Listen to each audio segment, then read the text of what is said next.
Oi, gente, tudo bem? Meu nome é Laís e eu sou bibliotecária do Sistema de Bibliotecas da UERGS e hoje eu tô aqui para conversar com vocês um pouco sobre plágio. Esse assunto ele é bem espinhoso e por isso essa proposta de fazer uma conversa com vocês e apresentar alguns pontos que a gente pode refletir sobre esse tema. Então, assim, se a gente pensar sobre plágio, a gente pode pensar em diversas questões, desde a questão ética, do porquê plagiar alguém, do porquê não dar o crédito, até as questões legais de punição e o que acarreta para o autor que for descoberto, que for comprovadamente autor desse plágio. Então, a gente vai fazer, eu vou apresentar para vocês alguns tópicos de reflexão e eles vão servir como gatilhos para vocês começarem a pensar e a refletir sobre a prática acadêmica de vocês. Esse curso que vocês estão fazendo, ele está trazendo para vocês instrumentos para ajudar vocês na prática acadêmica e na elaboração dos trabalhos de pesquisa de vocês. E a ideia é que vocês se sintam confiantes com essas ferramentas para poder se relacionar com todos esses elementos que são tão comuns na prática de pesquisa. Então, desde a estrutura dos trabalhos, a questão de como usar as citações e referências, que são, na verdade, um dos focos principais em relação ao plágio, porque é através da citação e da referência que se dá o crédito ao autor daquela ideia que está sendo utilizada no trabalho que a gente está elaborando. Então, hoje a proposta é essa, fazer uma conversa. Para começar, a gente vai pensar na lei dos direitos autorais. Então, toda essa questão legal é super importante. É super importante a gente estar ciente do do que a lei abrange, do que ela não abrange, o que está coberto pelos direitos autorais ou não, como é que funciona, quais os objetos que a gente pode encontrar descritos na lei como sendo protegidos. Então é bem interessante que vocês tirem um tempinho, ela é um pouco grande, mas tirem um tempinho e se apropriem desse conhecimento, dessa informação. Porque uma das coisas que a gente acredita que consegue contribuir para o plágio é a questão do desconhecimento. Então a gente sabe o quanto é complicado a gente se apropriar de textos jurídicos, mas por isso é interessante a proposta de se ater a uma lei específica, no caso de direitos autorais, o que é interessante porque ela está ligada com a área de exercício de vocês enquanto pesquisadores, então é um assunto afim. A lei, embora ela seja um pouco extensa, ela não tem uma linguagem tão difícil. Então, eu sugiro fortemente que vocês consultem a lei. Eu vou deixar no Moodle o link para essa lei e vocês podem consultar e se apropriar disso. Pensando na questão legal, existem previsões, tanto no Código Penal quanto no Código Civil, para aquelas pessoas que forem comprovadamente autoras, né, e forem flagradas em plágio. Então, tem uma cartilha bem interessante, que eu não tenho certeza se já está no Moodle, acredito que sim, que é uma cartilha elaborada pelo UFF. Então, lá eles colocaram direitinho onde que fala no Código Penal e no Código Civil a questão da penalidade para ocorrência de plágio. Muito interessante, é uma cartilha bem informativa, eles conseguiram congregar várias informações interessantes para essa reflexão nesse material. Outra informação legal dessa cartilha é quando a gente vai pensar, por exemplo, nos tipos de plágio. Porque geralmente quando a gente fala em plágio, a gente considera o quê? Aquele Ctrl+C, Ctrl+V, copia e cola. Mas na verdade, se a gente for refletir um pouquinho sobre isso, a gente pode identificar, né, segundo os autores dessa cartilha, a questão de três tipos de plágio. Então, se tu pensar em o copia e cola, tu tem um plágio total, né? Que ele integral também, pode ser outra palavra para definir, porque tu copiou todo aquele trecho e colocou sem dar crédito. Se a gente pensar num plágio parcial, tu pode pegar trechos de vários autores e ir construindo e fazendo o que a gente chama de colcha de retalhos. E aí, o que acontece? Tu muitas vezes não vai colocar o crédito em cada partezinha de cada autor que tu colocou no texto, porque até se tu fizer isso, não vai ter texto teu ali naquele momento. E esse é um outro tópico bem importante. Quando a gente está escrevendo, principalmente, mas não só, o referencial teórico, nós costumamos nos embasar em diversos autores de diversas áreas e diversos conceitos para elaborar aquele material que vai embasar a nossa pesquisa. Mas a grande questão é que o texto desse referencial teórico, ele é nosso, ele é de nossa autoria. E aí a habilidade de conseguir inserir essas citações para apoiar um ponto de vista que a gente defenda, para apresentar a evolução dos conceitos naquela área, para apresentar conceitos fundamentais que vão ser necessários para a compreensão do meu estudo, esses elementos eles têm que ser colocados no texto de uma forma orgânica, de uma forma que mostre que eu utilizei eles para embasar o meu texto, mas que eu ainda assim criei um texto próprio, eu tenho uma autoria naquele material. Se a gente só sobrepor uma citação na outra, a gente se perde numa colcha de retalho, só costurando aquelas citações, e muitas vezes deixa de dar o crédito por isso. E aí a gente incorre num plágio parcial. Se a gente pensar que muitos alunos chegam, né? Se vocês pensarem comigo numa experiência que a gente tem na biblioteca com a orientação de trabalhos acadêmicos da graduação e da pós-graduação, onde o aluno chega para nós e diz assim: eu li 10 livros e eu elaborei esse texto com base nesses 10 livros, mas o texto é meu. Sim, mas a questão é que tu utilizou subsídios desses 10 materiais, de autores diversos ou do mesmo autor, e colocou nesse texto sem indicar autoria. Então, uma vez, a gente teve um caso sobre a história de uma área do conhecimento, por exemplo. E aí, o aluno disse: olha, eu escrevi esse texto. Sim, mas a questão é que ninguém vai nascer, vai acordar um dia e vai saber que a história começou no século tal e que foi o fulano de tal que elaborou e que teve tal ideia. Esse tipo de informação ele vem de algum lugar. Mesmo que alguém te ensine, essa pessoa que te ensinou tirou essa informação de algum lugar. E ela foi a tua fonte, mesmo que não fosse uma fonte primária. Então, essa é a questão de, ai, eu tirei a ideia desses 10 materiais e elaborei num texto meu. Bom, isso é um plágio conceitual, segundo a cartilha da UFF. Então, vejam que, na verdade, a questão se torna um pouco mais complexa, porque daqui a um pouco a gente até fica meio assim, porque quando tu entra na graduação, a gente acaba não tendo essa educação desde a escola básica e do ensino médio e tudo mais, e muitas vezes as pessoas ficam muito tempo sem estudar, e aí ficam sem essa instrumentalização e chega na graduação, e aí não tem essa consciência de crédito, de plágio. Então é importante que os professores, que a biblioteca, que a universidade, essa comunidade científica que já está estabelecida, que já está instaurada naquele ambiente, acolha esse aluno, acolha esse indivíduo e instrumentalize ele para que ele possa exercer as suas atividades de pesquisa dentro dos padrões éticos e sem incorrer em plágio. Porque as pessoas precisam transmitir também essa forma de pesquisa e ensinar a pesquisar.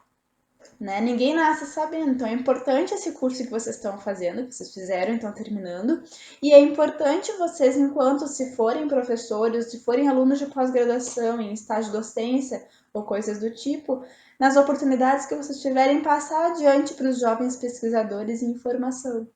Porque, na verdade, muitas vezes eles acabam não tendo isso na graduação e isso se reflete lá na pós, como foi o caso desse aluno que eu citei para vocês.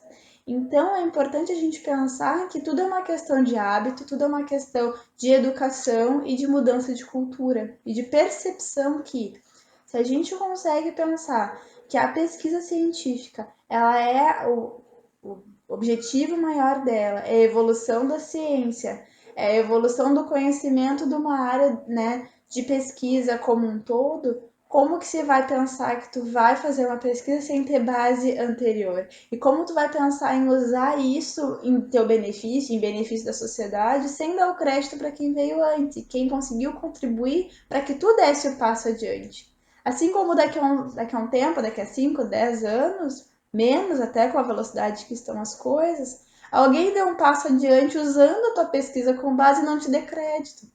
E o que vai acontecer muitas vezes é isso, a gente só vai dar importância para alguma questão que parece técnica no primeiro momento, como a citação, a referência, quando lá na frente a gente se vê prejudicado porque alguém não citou e não referenciou uma informação importante para nós, ou quando alguém plageia um trabalho nosso. Então é importante a gente pensar nessa série de questões quando vai refletir sobre plágio e quando vai refletir sobre a sua prática de pesquisa. Além disso, né, entrando um pouco nessa questão do porquê que o plágio ele ocorre, a gente consegue pensar em diversos fatores. Então, eu dei uma olhada em alguns materiais antes de vir falar com vocês, e um dos que eu achei bem interessante é de um site especializado, né, com textos direcionados para a pós-graduação, que é o pós-graduando, e lá tem uma reportagem bem interessante sobre os motivos que podem levar alguém a incorrer em plágio. E aí é interessante pensar que muitas vezes sim tem um desconhecimento, sim às vezes tem a má fé, porque às vezes uma pessoa ela não vê ou porque o mal, ou não se importa em prejudicar um terceiro. Mas, para além disso, a gente pode pensar também na questão da pressão do tempo, da pressão por resultados, da pressão por publicação. Então, tu tem um espaço apertado, tu tem uma bolsa de uma agência de fomento, tu precisa publicar e tu precisa corresponder àquilo ali. Tu tem um prazo para defender a tua dissertação, a tua tese, tu tem prazos, prazos e prazos. E aí tu se vê numa roda viva, porque aqui no Brasil a gente sabe o quanto é difícil tu viver de ciência, né? Tu poder se dedicar à tua pesquisa integralmente. Então, muito dificilmente alguém vai estar só em pesquisa. Muitas vezes vai estar com a pesquisa, com o ensino, com extensão, vai estar com bolsa, vai estar com trabalho fora, não vai ter bolsa e precisa correr atrás. Então, a pressão por resultados também pode ser um fator. E aí a gente tem que pensar no fator de saúde mental. Até que ponto a forma como eu estou conduzindo a minha vida acadêmica e a minha pesquisa científica está fazendo bem para mim, está fazendo com que eu tenha atitudes que correspondam ou não correspondam com o meu jeito de ser? Será que se eu fosse fazer em uma outra esfera, eu teria uma atitude tão antiética quanto eu estou tendo no ambiente acadêmico através do plágio pela falta de tempo, pela pressão por resultados? Então, o que essa maneira de conduzir a vida acadêmica está me levando a fazer? Né? Então, é uma questão que o pesquisador ele precisa se conhecer. A gente precisa entender também que esse é um fator importante quando a gente fala em pós-graduação e em graduação também, que é a saúde mental, as condições em que tu vai se colocar à mercê para conseguir aquele grau, aquela canudo, né, aquela titulação, aquela graduação. Então, assim, é importante a gente refletir sobre isso, sobre o que a minha prática acadêmica está querendo dizer sobre o meu estado emocional e mental. Aí a gente consegue pensar também num outro fator. E eu sei que é um pouco complicado a gente fazer um vídeo para abordar diversas temáticas de um tópico específico, mas pensem nisso então, nesse vídeo como uma série de provocações. Então, provocações na questão legal, provocações na questão ética, na parte de saúde mental e de por que a gente incorre em plágio. E finalmente vamos pensar numa questão um pouco mais espinhosa, se a gente for pensar no meio acadêmico. Nesses materiais, então, que eu fui pesquisar para vocês, tinha uma reportagem do portal Cielo, que é um portal bem importante aqui no Brasil e na América Latina de artigos científicos, de livros de acesso aberto. E lá eles têm um blog, onde é uma parte até como se fosse uma revista, e aí lá eles têm uma reportagem sobre o autoplágio. Então vejam que a questão está sendo até levada a um outro nível, porque além de tu não dar o crédito ao outro ser um problema, tu não dar crédito a ti mesmo também é um problema. Então, se tu pensar assim, como é que funciona essa questão do autoplágio? Se tu pensar que tu terminou a tua dissertação, terminou a tua tese, defendeu, tá publicada, tá tudo certo, e depois, provavelmente, tu vai publicar artigos sobre essa tese, essa dissertação, e aí faz de conta que tu esquece de dizer que aquele artigo vem da tese, vem da dissertação, ou usa os dados desses dois documentos anteriores, e isso é autoplágio. Porque a questão toda do plágio é o crédito, seja ele a si próprio, seja ele a outra pessoa. Então, dar o crédito não importa a que tempo, né? Não importa se é a outra pessoa, se é a si mesma, se é um trabalho que tu lançou agora, não importa. Dê o crédito. Então, tá fazendo um artigo proveniente ou tá analisando, extrapolando a análise de dados anteriores, porque tu continuou a pesquisa da tua dissertação, da tua tese, então dê o crédito, diga que esses dados foram usados a partir dos dados da tua tese, da tua dissertação, diga que esse artigo ele usa premissas teóricas e metodológicas provenientes da dissertação, da tese. Isso é muito importante. Porque muitas revistas, inclusive, questionam a questão de utilizar materiais anteriores do próprio autor. E aí, claro que vai depender de cada comitê editorial, de cada revista científica vai ter um olhar sobre essa questão, mas é um ponto importante de reflexão, porque às vezes a gente pensa só na questão do crédito a outra pessoa, mas na verdade a gente não se atenta ao fato de que muitas vezes a pessoa que vai ler o nosso artigo, ela só vai conseguir entender que aquilo ali é proveniente de uma tese, de uma dissertação e ir atrás desse material original se a gente disser. Claro, para nós é tão óbvio que aquilo ali é fruto de uma coisa anterior, mas para quem está lendo não é tão óbvio assim. E às vezes mesmo o óbvio precisa ser dito. Então, reforce isso, né? Explicite a origem daquele material. E o último tópico que eu queria conversar com vocês, na verdade, se refere à questão do como que esse plágio chega muitas vezes para quem vai ler esse trabalho. Então pensem comigo. Muitas vezes vocês vão pegar algum material e vão encaixar no discurso, vão encaixar na narrativa que vocês estão fazendo, mas para quem vai ler aquele material, vai ficar muito evidente a mudança de estilo. É muito difícil tu conseguir torcer e modificar aquelas palavras e fazer uma paráfrase de tal maneira que aquilo se encaixe perfeitamente nas tuas ideias. Que aquela ideia seja tão pronta, tão redonda, sendo que tu tá vindo numa discussão assim que tá evoluindo para aquela conclusão, mas sabe? Então, assim, é importante a gente pensar que quem vai ler o material que contém o plágio, por exemplo, um professor de uma disciplina, o teu orientador, a tua banca, eles são especialistas naquela área, então aquilo salta aos olhos, eles estão muito mais acostumados, eles têm muito mais leituras naquela área do que tu, provavelmente. Então aquilo vai saltar aos olhos. O estilo, as ideias. Quando não acontece a infelicidade de casos que já foram relatados em seminários sobre plágio, em aulas, no nosso cotidiano profissional, de pessoas escreverem um trabalho, utilizarem uma fonte na terceira, né, uma segunda fonte, e entregarem o trabalho para o autor daquela fonte que eles não citaram. Então, a pessoa que leu reconheceu o seu texto, reconheceu as suas ideias, as suas proposições naquele assunto.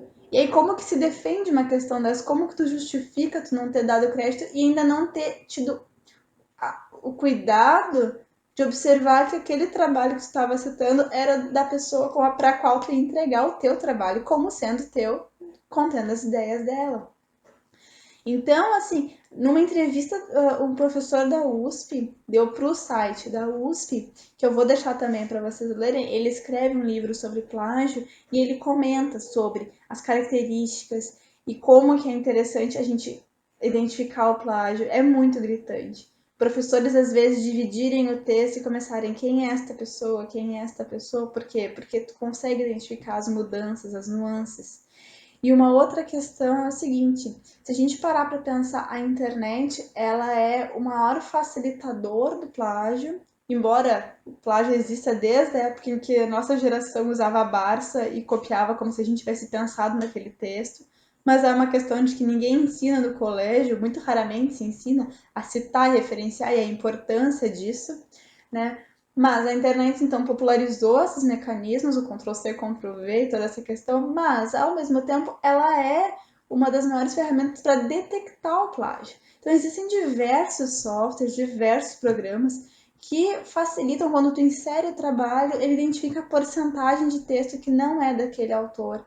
Mas aí, claro, existe a porcentagem que é para existir, por quê? Porque tu vai citar, então vai sim ter texto que não é teu, mas se de um trabalho 80% do trabalho não é de autoria própria, é uma questão a se investigar. Então já existem diversos relatos de títulos caçados a partir da identificação de plágio, processos abertos onde o professor da banca olhou um trabalho, identificou a obra, pegou a obra, anexou no processo, olha, isso é cópia disso. Então são questões para se refletir. Desde se instrumentalizar para não incorrer em plágio, lendo a questão dos direitos autorais, passando por se apropriar das ferramentas que vão fazer com que vocês evitem incorrer em plágio por não saber utilizar as ferramentas, por exemplo, as citações, as referências, as normas, né, de escrita acadêmica. Também refleti um pouco sobre essa questão mais pessoal, mais interna, de por que eu estou fazendo isso. Será que é porque eu não tenho consciência, não consigo ver como algo que não é correto, não dá o crédito? É porque eu tenho pouco tempo? É porque eu não estou sabendo conduzir a minha vida acadêmica de uma forma que seja vantajosa e saudável? Então, refletir sobre isso é importante, refletir sobre esse novo patamar de plágio que é o autoplágio, ler sobre isso, se atentar para as normas da revista, discutir com os pares essa questão, se apropriar desses novos conceitos e também pensar, porque um dia vocês que hoje estão na pós-graduação talvez se tornem professores, talvez se tornem orientadores de graduação, e aí vocês vão estar no outro lado, vão estar no papel daquela pessoa que recebe um trabalho e consegue, de alguma maneira, olhar aquilo ali e ver que não é a autoria daquele aluno específico. Então, vejam que esse vídeo serviu bastante como um leque de possibilidades de reflexão, uma abertura de pensamento em relação ao plágio. Eu espero que vocês tenham aproveitado o curso, que vocês tenham aproveitado esse vídeo e que a partir de hoje vocês consigam ter uma clareza melhor sobre esse assunto e consigam se instrumentalizar cada vez mais e conduzir as pesquisas de vocês com mais ética e sem correr em plágio. Um abraço e até mais!